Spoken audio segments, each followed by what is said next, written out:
Hello my lovely friends and welcome to Dagon, or Dagon. I say Dagon. There's a huge Lovecraftian event going on Steam right now, and I thought this was the perfect opportunity to play this game, which is inspired by none other than H.P. Lovecraft's short story, Dagon. This is just a short narrative horror experience, and I'm super into it. I love these types of things. It has Cthulhu, which I'm super into, and just has the vibes that I'm looking for in a narrative game. So I'm really excited. Let's get started. I am writing this under an appreciable mental strain, since by tonight I shall be no more. Oh, I should mention, I have not read the story by H.P. Lovecraft. I wanted to go into this blind, and I don't know, I didn't think that was necessary to read the story, so I just kind of wanted to experience the game as its own thing. So I just want to preface that, don't come at me. I haven't read it. Oh, I can look around. So I can't move, but I can look around. Okay. During the game, you'll encounter interactive elements. Some of them will allow you to continue your journey. Others reveal interesting facts about the original short story, its historical background, and the author. That's another thing. We're going to find out a little bit more about the actual story and all that. So that's another reason why I didn't read it. Some of the trivia is hidden. In order to find these secrets, focus your eyes and look for the elder sign. Okay. Elder sign. Gotcha. Okay, so I'm kind of just looking. Nothing quite there. What is this? Penniless. And at the end of my supply of the drug which alone makes life endurable, I can bear the torture no longer, and shall cast myself from this garret window into the squalid street below. Oh, don't do that. Don't do that. Do not think from my slavery to morphine that I am a weakling or a degenerate. No. Anything here when you interesting? have read these hastily scrawled pages, you may guess, though never fully realize, why it is that I must have forgetfulness or death. Okay. Oh, so that is a sign. So morphine, okay, we get to learn a little bit about morphine. Morphine entered into use in the 19th century and was routinely administered to treat severe pain during the American Civil War and World War I. It was also sold without restrictions until 1914. Morphine became more popular after the invention of the hypodermic syringe around 1954. Frederick Turner, who first isolated the substance, originally named it morphium after Morpheus, the Greek god associated with dreams. At the time when Dagon was published, morphine abuse, known as soldier's disease, already posed a big problem in the United States. Interesting. You can read the Discover trivia immediately or go back to them later in the main menu. Turn off displaying trivia. Okay, this can be trivia. Okay. Yeah, show trivia. We want to know. We want to know the facts. Okay, what's this? I'm writing my notes, my little notes. It was in one of the most open and least frequented parts of the broad Pacific that the packet of which I was supercargo fell a victim to the German sea raider. Uh-oh. This has to be the most terrifying thing ever, being on a cargo ship. That in itself is terrifying, being on a ship in the middle of the ocean for God knows how long. But to then encounter like other people and then it having, capsized, that is like worst nightmare 101. Worst nightmare 101. You guys already know that. I don't know why I need to specify.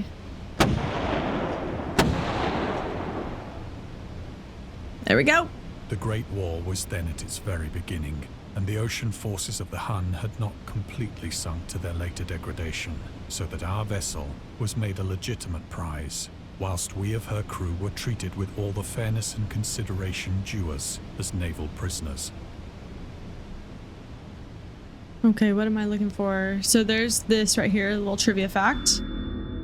So we have the Huns. The Huns were Central Asian nomads who established a dominion in Europe and invaded the Roman Empire in the 5th century AD. They were known as brutal, deadly warriors and masters of quick raids who also developed powerful composite bows, lassos, and early siege weapons. During World War I, the British used the word Hun as a synonym for Germans in order to emphasize the brutality. However, the term originated when the German Emperor Wilhelm II gave a speech to his troops on July 27, 1900, before they embarked to China. Should you encounter the enemy, he will be defeated. No quarter will be given. Prisoners will not be taken. Whoever falls into your hands is forfeited. Just as 1,000 years ago, the Huns under their kingdom Attila made a name for themselves. One that even today makes them seem mighty in history and legend. May the name German be affirmed by you in such a way in China that no Chinese will ever again dare to look cross-eyed at a German. The refusal to take prisoners was a clear breach of the law and customs of war adopted during the First Hague Convention of 1899. I am not a history buff. I am not a scholar by any means. I'm just gonna give you this information and you can do with it what you will. I don't have any like insightful interpretations or commentary for that because I'm just a fucking content creator and I'm stupid. But I love this type of stuff, so we'll just keep on going with it.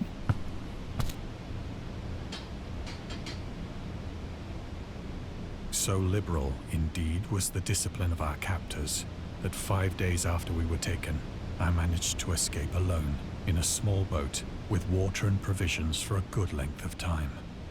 Hell yeah. Hell, that's what I'm talking about. That's what I'm talking about.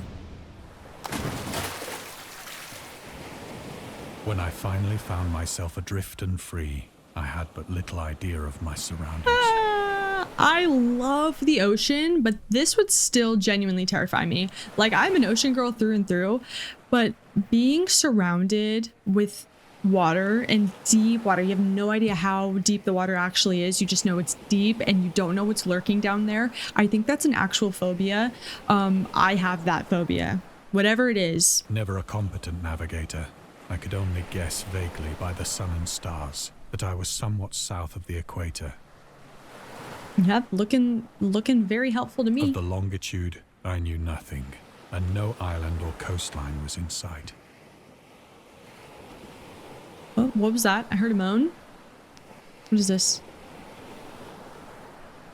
Maybe it was a dolphin. The weather kept fair, and for uncounted days I drifted aimlessly beneath the scorching sun, waiting either for some passing ship or to be cast on the shores of some habitable land. It's crazy being in this situation. Like, I mean, he's got like all the, he's got the fixings and stuff, but I've read stories and I've heard of people that have been in this situation with nothing and they have to survive off of like the seawater and they're just getting cooked by the sun and it's just like the most painful way to die. It's the most like painful way to die. It is just crazy. Oh, I have my thing. Wait, any discoverable things? No. Okay. But neither ship nor land appeared, and I began to despair in my solitude upon the heaving vastness of unbroken blue. Yeah, then you just start going crazy. You're alone. The change happened whilst I slept. Its details I shall never know. Cthulhu? For my slumber, though troubled and dream-infested, was continuous. Oh. Oh. What is this? Why, how's that moving? What the hell? When at last I awoke, it was to discover myself half sucked into a slimy expanse of hellish black mire, which extended about me in monotonous undulations as far as I could see. Oh yeah, I'm dead. I'm so dead. In which my boat lay grounded some distance away. Though one might well imagine that my first sensation would be of wonder at so prodigious and unexpected a transformation of scenery, I was in reality more horrified than astonished. I'm scared. For there was in the air and in the rotting soil a sinister quality which chilled me to the very core. Like what is that? The region was putrid with the carcasses of decaying fish and of other less describable things which I saw protruding from the nasty mud of the unending plain. All I see are tentacles. I don't see any fish. Oh wait. Yeah, no, I don't see any fish. I just see tentacles. This looks like some Star Wars shit. I've never even seen Star Wars, but this looks like Star Wars thing. Perhaps I should not hope to convey in mere words the unutterable hideousness that can dwell in absolute silence and barren immensity.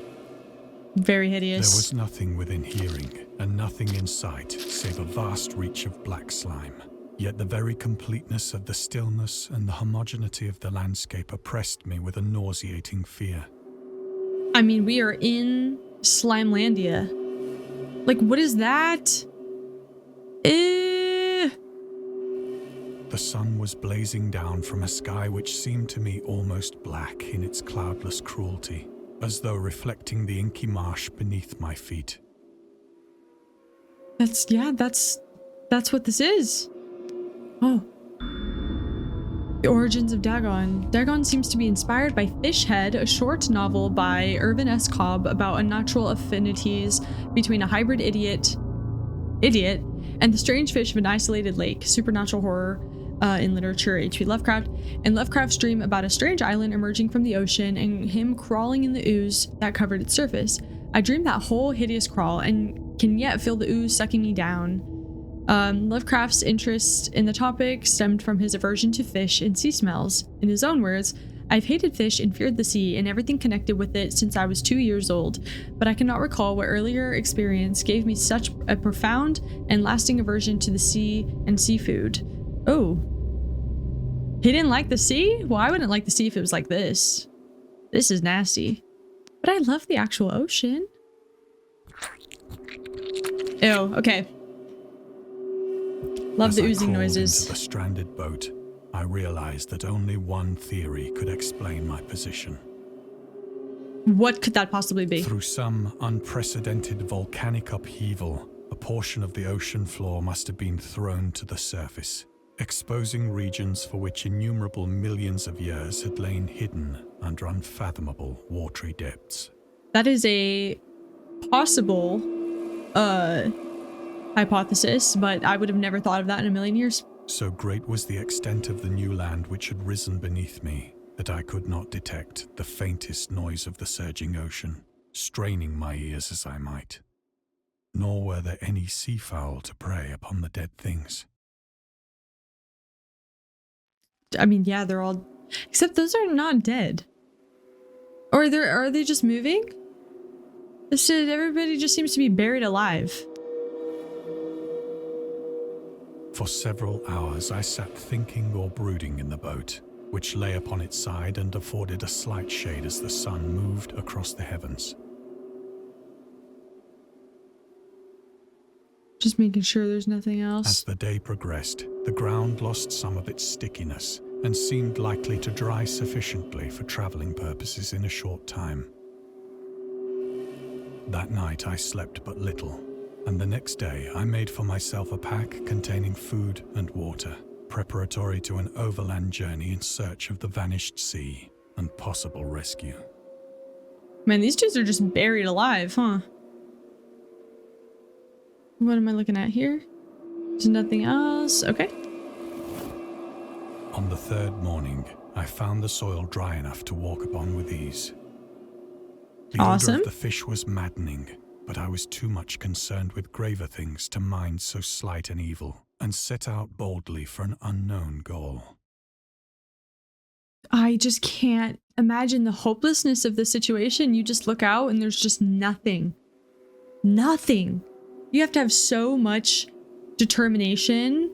I would just crawl. I would just bury myself like everything else and just accept my fate. I would go mad. All day I forged steadily westward, guided by a faraway hummock which rose higher than any other elevation. What the hell is rolling that? Desert. What is this? Is that bone? What is... This is actually cool, whatever this is. I like that pattern.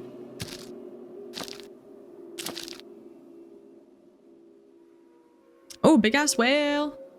And huge crab looking claws. Can you imagine? Look how I'm tiny compared to these crab claws. And this whale. Whales are big though. We already knew that. But crabs. That night, I encamped, and on the following day still travelled toward the hummock, though that object seemed scarcely nearer than when I had first espied it. What? What? Look at these tentacles. They're so girthy. They're so girthy. Oh my god.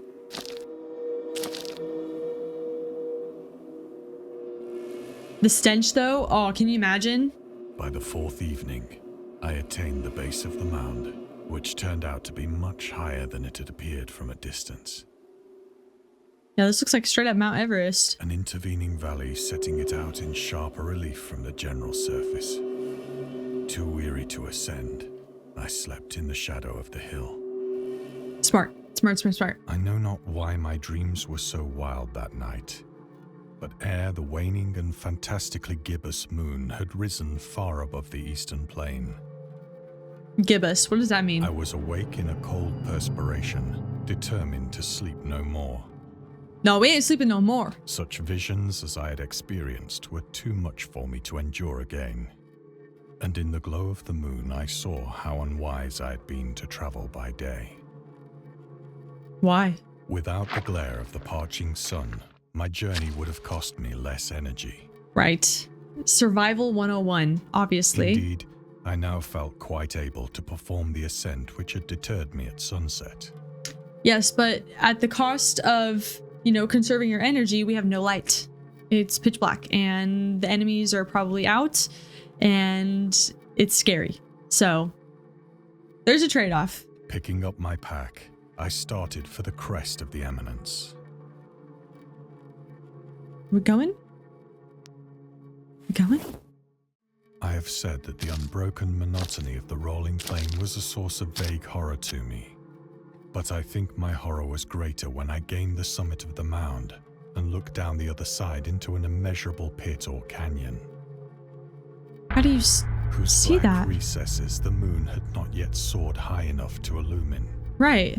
I felt myself on the edge of the world, peering over the rim into a fathomless chaos of eternal night. Through my terror ran curious reminiscences of Paradise Lost, and of Satan's hideous climb through the unfashioned realms of darkness. As the moon climbed higher in the sky, I began to see that the slopes of the valley were not quite so perpendicular as I had imagined. Yeah, that's dark. That is dark. Thank God we saw that. Ledges and outcroppings of rock afforded fairly easy footholds for a descent. Oh, I'm going down there. Okay. Whilst after a drop of only a few hundred feet, the declivity became very gradual. Okay. Yeah, this is doable. Yeah, we can do this. Moon's on my side. Let's go. Oh, no. Urged all slimy, on by though. an impulse which I cannot definitely analyze, I scrambled with difficulty down the rocks and stood on the gentler slope beneath, gazing into the Stygian deeps, where no light had yet penetrated. Can you imagine having a fear of the ocean and then also, on top of that, a fear of the dark? Like, he has fear of, like, seafood and fish and the ocean and all the slime and stuff, and then also the dark? I'd be paralyzed. You can't... It's so dark. All at once, my attention was captured by a vast and singular object on the opposite slope, which rose steeply about 100 yards ahead of me. What is that? An object that gleamed whitely in the newly bestowed rays of the ascending moon. That is a beautiful sentence. I love that. That looks like fresh, like clay, like in pottery class, you know? It's a little shiny. It looks enticing. I'm not gonna lie. Looks very enticing. Don't know what it is though. That it was merely a gigantic piece of stone, I soon assured myself. That looks like alien material. But I was conscious of a distinct impression that its contour and position were not altogether the work of nature. Yep. That's not naturally A occurring. closer scrutiny filled me with sensations I cannot express. Nope. See, because look, we got that rock over there. That's naturally occurring, obviously. This is too beautiful. For despite its enormous magnitude, and its position in an abyss which had yawned at the bottom of the sea since the world was young, I perceived beyond a doubt that the strange object was a well-shaped monolith, whose massive bulk had known the workmanship and perhaps the worship of living and thinking creatures. Notice how he said creatures and not humans. Dazed and frightened, yet not without a certain thrill of the scientist's or archaeologist's delight, I examined my surroundings more closely. I'm examining as much as I possibly can. I'm examining. Okay, I think we're clear. Oh, still the squishy. The moon, Oh, water. now near the zenith, shone weirdly and vividly above the towering steeps that hemmed in the chasm. Oh, it's got some carvings on it. Revealed the fact that a far-flung body of water flowed at the bottom, winding out of sight in both directions and almost lapping my feet as I stood on the slope. Across the chasm, the wavelets washed the base of the Cyclopean monolith, This is beautiful. on whose surface I could now trace both inscriptions and crude sculptures. Crude. I don't see anything crude. I see a seahorse. I see a hammerhead shark. I see a squid. And I see a scary face. This body of water doesn't look very deep. I think I can cross it. Oh, I thought that was something right there. Oh my god, I thought that was a reflection in the water. Okay, let's look at this more closely. The writing was in a system of hieroglyphics unknown to me and unlike anything I'd ever seen in books. Oh, Consisting for the most part of conventionalized aquatic symbols such as fishes, eels, octopi, crustaceans, mollusks, whales, and the like. Several characters obviously represented marine things which are unknown to the modern world, it gets a little bit more ancient as we get but down. whose decomposing forms I had observed on the ocean-risen plain. It was the pictorial carving, however, that did most to hold me spellbound. That one right there. Plainly visible across the intervening water on account of their enormous size were an array of bas-reliefs whose subjects would have excited the envy of a doré. No idea what that means. I think that these things were supposed to depict men, at least a certain sort of men, Men.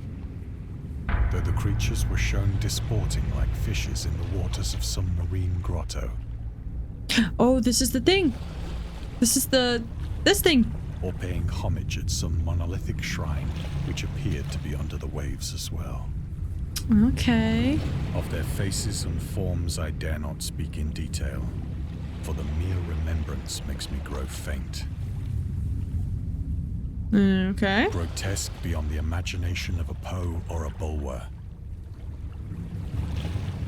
They were damnably human in general outline, despite webbed hands and feet, shockingly wide and flabby lips, glassy, bulging eyes, and other features less pleasant to recall. It's like they're like mermaids. You know how mermaids, like, they're supposed to be like beautiful, like how we drew them and stuff. But people think in reality like they are just horrifying to look at, and you read some books and they're actually depicted as like not beautiful whatsoever. Like pretty much like this. Like they are scary looking. That's just what it is. Curiously enough, they seem to have been chiseled badly out of proportion with their scenic background. For one of the creatures was shown in the act of killing a whale, represented as but little larger than himself. The whale back there. I remarked, as I say, their grotesqueness and strange size, but in a moment decided that they were merely the imaginary gods of some primitive fishing or seafaring tribe. Yeah. Let's just pretend that this isn't real. Some tribe whose last descendant had perished eras before the first ancestor of the Piltdown or Neanderthal man was born. Yeah. So far long ago. Yeah. We don't have to worry about it. I don't even want to think about it. Awestruck at this unexpected glimpse into a past beyond the conception of the most daring anthropologist, I stood musing whilst the moon cast queer reflections on the silent channel before me. Okay, low-key, this is very peaceful. The water lapping, just the beautiful scenery in front of me, like the beautiful hieroglyphics, the stars in the sky twinkling. I'm finding this very relaxing. Nothing better ruin this. Then, suddenly, I saw it. You've got to be kidding me. With only a slight churning to mark its rise to the surface, the thing slid into view above the dark waters. No. When I said the water's lapping and it's relaxing me, this is not what I meant. Don't start doing this. Okay.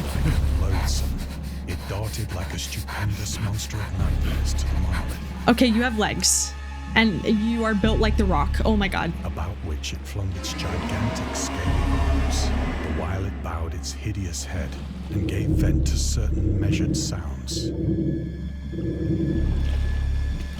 Why do you look like that? I think I went mad then. I think I died. Of my frantic ascent of the sloping cliff and of my delirious journey back to the stranded boat, I remember little. I got away? I got away? Excuse me? Hello, that thing I could crush sang me a with its great 2 deal fingers? and laughed oddly when I was unable to sing. We're back here. Look at that whale. It killed it. It killed it. I have indistinct recollections of a great storm sometime after I reached the boat. At any rate, I know that I heard pearls of thunder and other tones which nature utters only in her wildest moods. We go. Where do we go? Oh.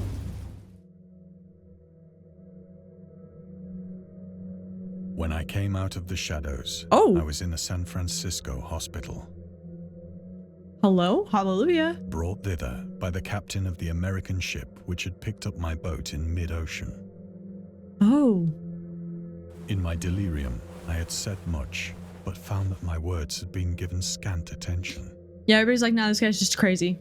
We just got a loony here. Don't worry about it. Of any land upheaval in the Pacific, my rescuers knew nothing, Exactly. nor did I deem it necessary to insist upon a thing which I knew they could not believe. It's pointless. Unfortunately, it's pointless.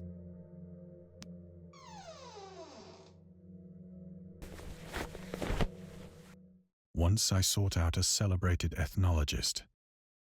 What? I don't know what that and amused is. him with peculiar questions regarding the ancient Philistine legend of Dagon, the fish god. Dagon. Okay, that's how you say it. The fish god. Oh, okay. Interesting. So we have Dagon. Dagon was the main deity of the Philistines, worshipped throughout the Middle East as the ancient god of fertility and crops. In Hebrew, the word Dagon was a common noun for grain. The rulers of Akkad, Mesopotamia, chose him as the patron saint of their war conquests. He also appeared as the judge of the dead in an Assyrian poem and an underworld prisoner warden in one of the Babylonian texts. This is crazy. I've never heard of any of this. He is often mistakenly taken for a fish god due to the wrong interpretation of his name, as in Hebrew, the word dag means fish. In H.P. Lovecraft's works, Dagon is an underwater deity ruling over the deep ones, a humanoid race with fish traits that resides in the oceans. He's worshipped by a secret cult called the Esoteric Order of Dagon. Or Dagon. Dagon? Oh, I forgot how to say it. No, Dagon. Dagon. Okay. Okay, let's look over here. But soon perceiving that he was hopelessly conventional, I did not press my inquiries. Hopelessly conventional. That is a roast if I've ever heard one. Can you imagine somebody calling you hopelessly conventional? I would die. I know they probably didn't mean it that way, but I just think it's funny. So this is August Derleth and the Cthulhu mythos. This is what I want. I want Cthulhu. August Derleth was an American writer and anthologist. He also befriended Lovecraft and published many of his works through his company Arkham House. Although he greatly contributed to the popularization of the author's works after his death, he is surrounded by numerous controversies. One of his most questionable decisions involved introducing the good versus evil doctrine. Derleth was a devout Catholic to the Cthulhu mythos, which contrasted with Lovecraft's view of the world and his approach to cosmic horror. As a result, the author's works are often misunderstood and misrepresented in today's culture. It is also worth noting that Lovecraft was never really interested in creating a mythology, and the term Cthulhu mythos was coined by Derleth after the author left the mortal plane. Oh, okay. So kind of a snake. I mean, it contrasted. He was friends with Lovecraft, and he kind of like didn't really represent Lovecraft's, thoughts and knowledge after his death, which sucks, but here we are spreading awareness. I kind of like that. What is this? Oh, the marketer. Lovecraft's attempts to find a job in 1925 were influenced by advice he received from friends. Among others, he started freelancing for a marketing magazine where he would write announcements and commercials. Feel free to judge his copywriting skills for yourself. Oh, I like this. Curtis Woodwork embraces both the usual structural units and the cleverest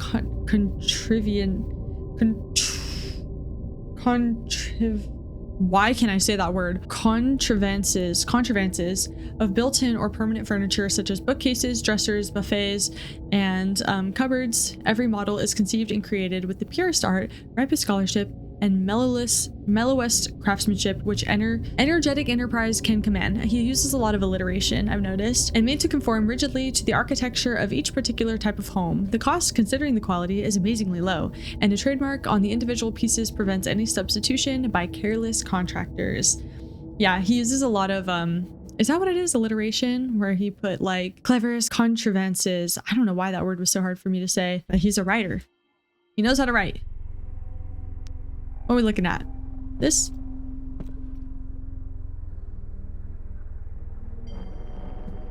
Oh, I like this. I love bus like this. So beautiful. What are we looking for? This? Scientist. These days, the word scientist is a widely accepted term, but at the time Dagon was published, it was subject to a wide debate. After the author used it in the story, critics pointed out that man of science was a more appropriate term to employ. He admitted in defense of Dagon that if Dagon were to be reprinted, he would indeed use the phrase they suggested. Scientist was coined as an analog due to artist, to be used when referring to those studying different branches of science. Yet in the 19th and early 20th century, scientific researchers in Great Britain and the United States were of the opinion that man of science, resembling the term man of letters, was the only proper choice. Among other things, it was gender specific, indicating that science was an endeavor to be pursued only by one sex. Boo. Barf. The term scientist became more accepted only after the World War II, and man of science started fading into obscurity as an old-fashioned synonym. I'd never heard of that, and that's actually kind of crazy. I did know about the gender specific thing, though, if you've known anything about like Einstein and like the duo men that what was it, they discovered DNA or discovered something like that, but it was actually a woman. But at the time it was like not accepted for women to know anything. There's a whole rabbit hole of that if you guys want to look into that, but I kind of know that's the most I know about it. Okay, let's look over here.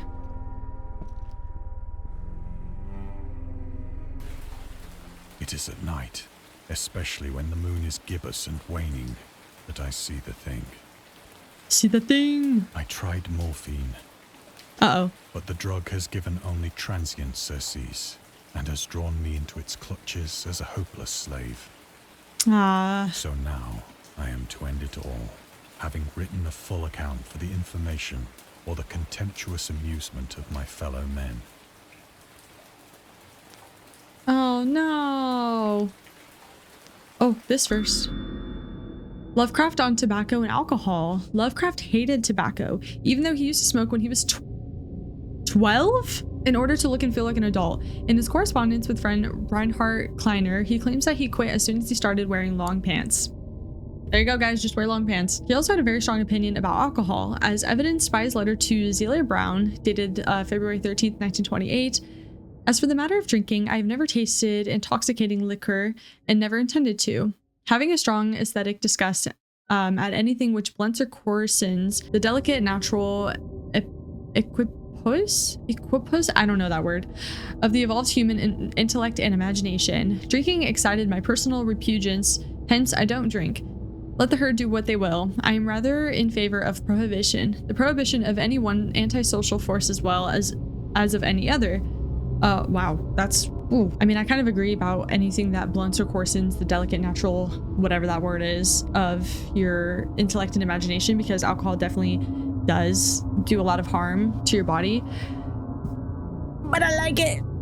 I like it. Just a little bit, in moderation. All right, we're doing it. Often, I ask myself if it could not all have been a pure phantasm.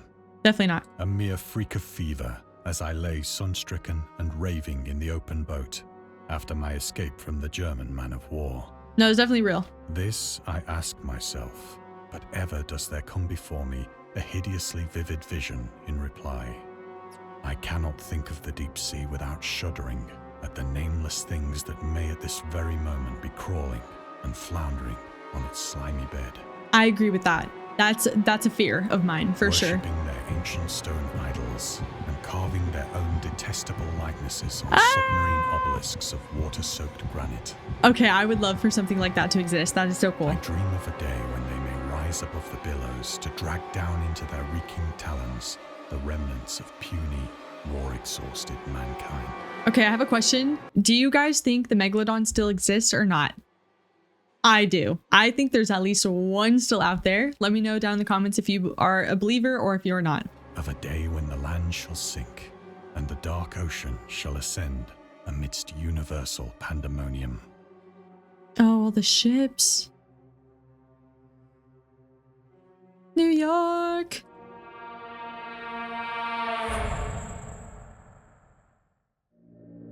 The end is near. Uh-oh. I hear a noise at the door, as of some immense slippery body lumbering against it. Oh.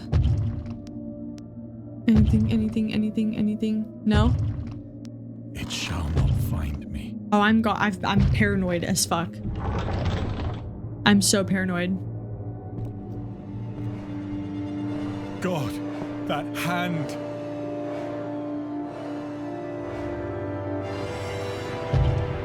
It's just my imagination. The window! What? It's just my imagination. It's just my imagination.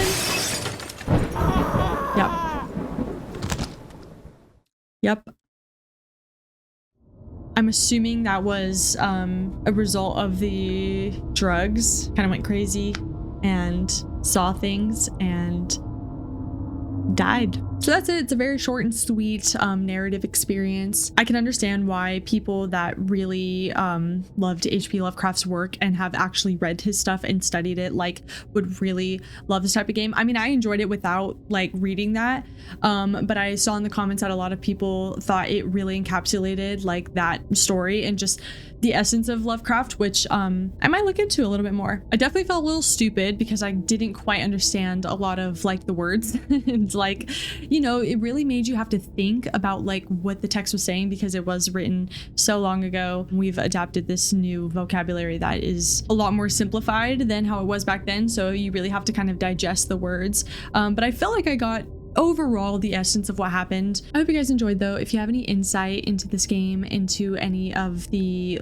any nuances about H.P. Lovecraft or this story in general, or just want to put some stuff in the comments, flex your knowledge a little bit, I would love to see. And if you guys are interested in these types of games, just any Lovecraftian games, like I said, there's a Steam event going on right now. They have a lot of Lovecraftian games on sale, so go check that out. And as always, thank you guys so much for watching. Don't forget to leave a like, and I will see you in the next video. Bye!